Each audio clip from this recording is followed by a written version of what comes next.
So let's go back and share real quick.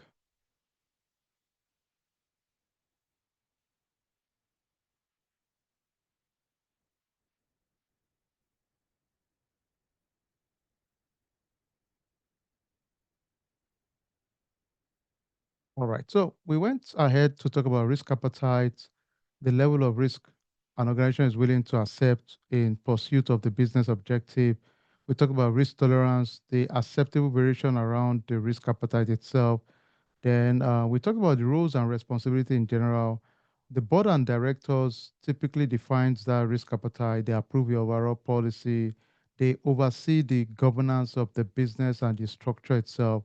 Your senior management and leadership typically would implement the strategy that was set by the board of, directors. Then they make sure the culture of risk is a priority within the organization. The risk owners, they are accountable for managing those specific risks. So they own the risk in general. The risk professional will be the guys in charge of facilitating the day-to-day task and also they monitor the risk process in general. Policies will be high-level statement of intent. Standard will be specific rules that support that policy we've stated.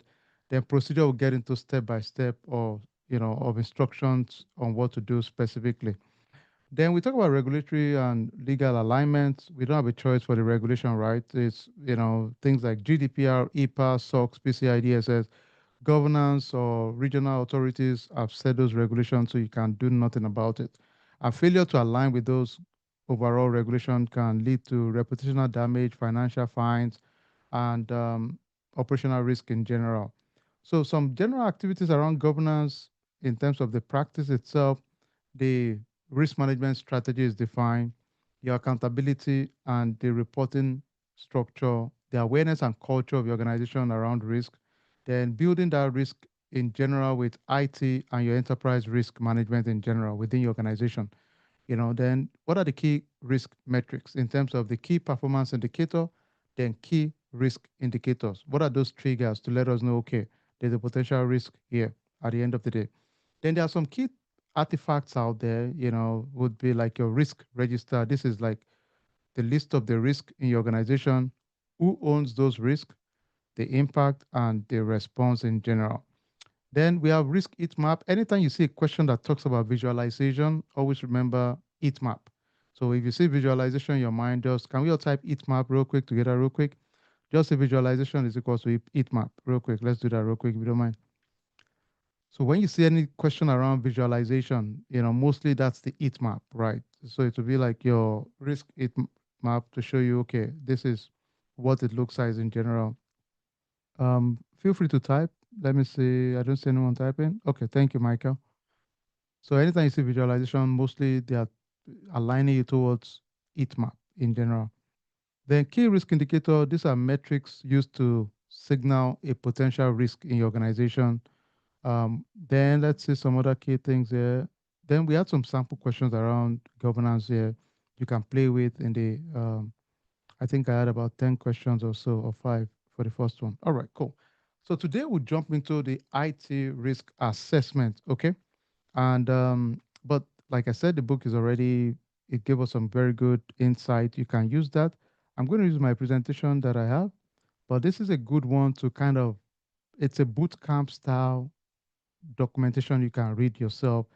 And immediately after each one of them, just make sure you practice and we should be in a good shape. All right, not to waste time, let's jump into the topic for today.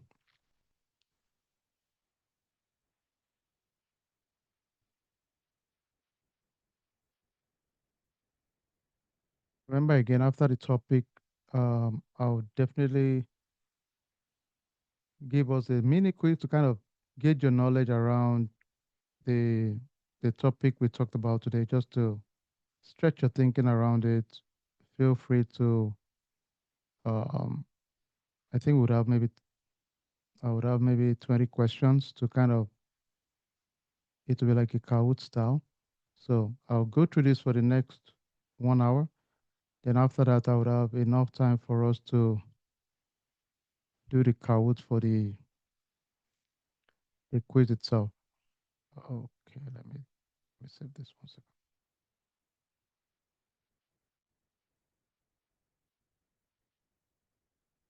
Just to refresh us, to make sure we're all aligned together, what's the goal of this program?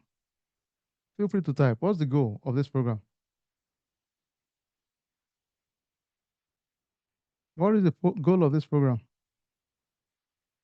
Thank you, Michael. Michael are now aligned.